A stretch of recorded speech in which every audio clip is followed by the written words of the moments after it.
Yo, what is going on, everybody? Today I want to make a quick video and talk about two really hot trot ETFs out there, and that is the DRAM and the SMH ETFs, and do a little bit of a deep dive into each of them and talk about maybe some pros and cons if you're thinking about buying them, or maybe you currently own them and want to understand a little bit more. As a reminder, before we jump into the video, this is not financial advice. Make sure you do your own research and are okay with doing whatever the heck it is you want to do with your money. Let's jump into DRAM first. So unless you've been living under a rock, DRAM is more or less one of the hottest ETFs of 2026 and has pretty much been talked about all over the internet, Reddit, Twitter, wherever. I'm sure if you've invested and managed your own portfolio, you have probably seen it somewhere in the past 2 months or so. Now, a little bit of history here. So this ETF actually is fairly new. It only launched this past April, and it's really concentrated in focus in the memory chip companies. So by memory chips, I mean like your DRAMs, like the RAM in your computer, and your flash storage. So those solid state drives, those hard drives, those M2s. If you're a gamer like me, then you know what I'm talking about. But for the rest of us, it's pretty much what every computer uses to do everything. The big thing here is that for AI and AI compute loads, it needs all of this stuff, all these chips, in large amounts of quantities, which is what DRAM explicitly looks to capture and give exposure to investors on. Now, to focus a little bit on the pros here. So, as I said before, it's pure memory chip exposure. And that is, again, a great thing for the AI trade right now. So if you're looking at investing your own portfolio's money in a specific sector, such as these chips, then this is a great way to get exposure to it.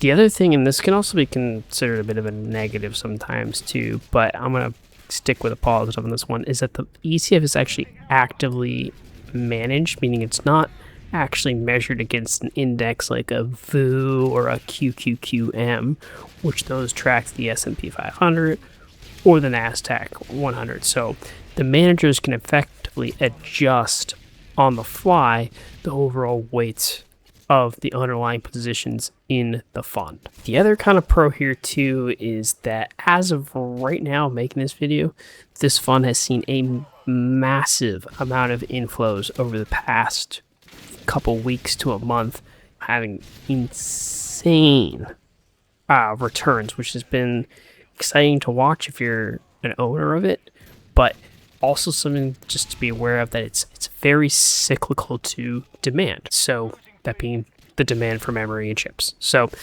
while that's a great thing today, just be aware of that as you're thinking about buying it right now, which dovetails perfectly into some of the cons of this ETF, and that is the expense ratio is about 0.65% per year, which is pretty high for an ETF. So, and again, that fee is taken directly out of your returns annually. So that's quite a hefty sum to be paying for direct exposure to these memory chip names. Now, the other thing too is that it's extremely concentrated in 3 companies, and as of this video, it's around 70% of the DRAM fund is between SK Hynix. I have no idea if I pronounced that right. You guys can flame me in the comments for that later.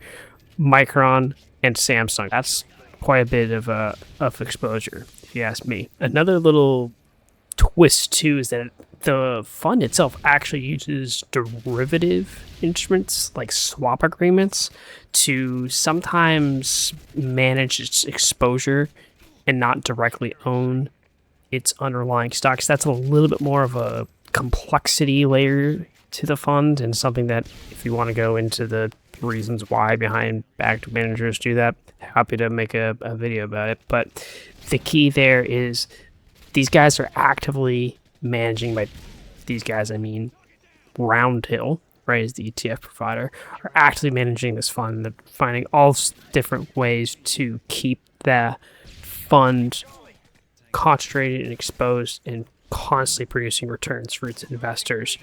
And so that way they can charge a high expense ratio. So something to kind of consider there on the DRAM side. The last kind of point here, and just to kind of drive it home, is this fund is only about 12-ish weeks old.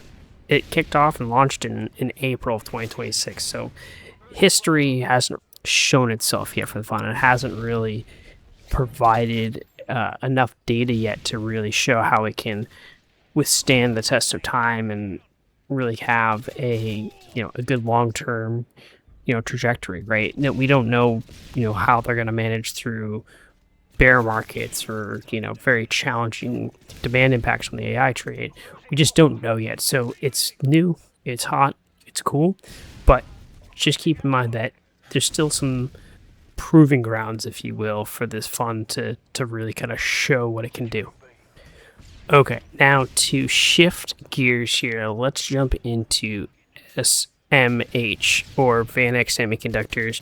Now, this is a very similar ETF to DRAM, but a little bit more diversified, a little bit more broad exposure, still in the semiconductor space. So it's has around 26 holdings, and that includes NVIDIA, TSMC, Broadcom, AMD, and yes, Micron as well. It has a expense ratio of 0.35%, so it's about half the cost of DRAM, so just keep that in mind. It has 62 billion in assets under management, and it's one of the world's largest and most liquid ETFs in its category. So that's, again, for the semiconductor sector, it's huge, and it's been around since 2000. So for those of you probably watching this, you're probably hanging out in kindergarten class and eating Cheerios and spaghetti while this fund was launching onto the stock market. Now, to be fair, very similar to DRAM, it's very concentrated in the semiconductor industry, in those memory chip names, in the AI trade, and it is also very cyclical. And by cyclical, I mean just demand driven by AI and whether or not big companies are building big servers, right?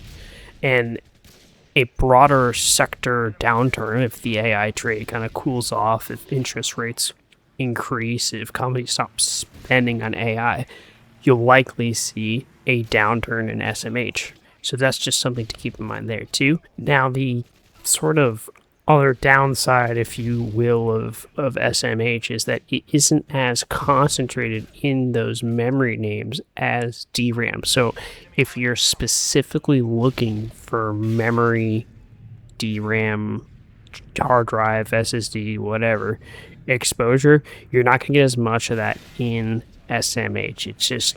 It's more broader, which can be a good thing if that's what you're looking for. But if you're looking for a specific concentration, you're not going to get that through SMH. So just keep that in mind as well. Now, to kind of pull this together and kind of think about, all right, if I'm faced with the option of only picking one, here's how I'm going to think about this. So if you're a long-term wealth builder, you really want to see returns over your lifetime and really kind of build a mass of wealth, I think SMH offers broader exposure, a little bit lower cost, and has a longer history than DRAM currently has. It's still in that AI infrastructure space. It benefits from all the things going on with the AI trade right now and has sort of stood the test of time, as it has 26 years of history data to look at it. Now, I don't think that DRAM is necessarily a bad name. I think it's cool if you have it as a smaller satellite position, maybe less than 5, maybe 10%, somewhere in that range for your portfolio. But right now, it's very, very, very cyclical, very, very demand driven, and very, very kind of hyped up on the internet. Reddit, Twitter, everybody's talking about owning it, but I think that folks aren't really fully appreciating the why behind that one just yet. So more to come, and I think it's got some miles to go till it kind of proves itself out a little bit more. So to kind of sum it all up, I personally may not be a huge fan of DRAM. I may not be the one that's buying it, but I actually don't think it's a bad ETF. And if it's something that you really believe in, the memory chips and all that wonderful stuff, go for it. I don't think it's necessarily a bad choice. But at the same time, do your research first. This is not financial advice. This is just kind of meant to help folks, one, learn a little bit about these two commonly talked about ETFs, and to kind of understand the lay of the land and what you're actually buying into. So hopefully this helps some of you, and if not, then let me know in the comment section. I would love to work on improving the video quality and to really understand what people are looking to get out of this stuff. So we'll see you next time.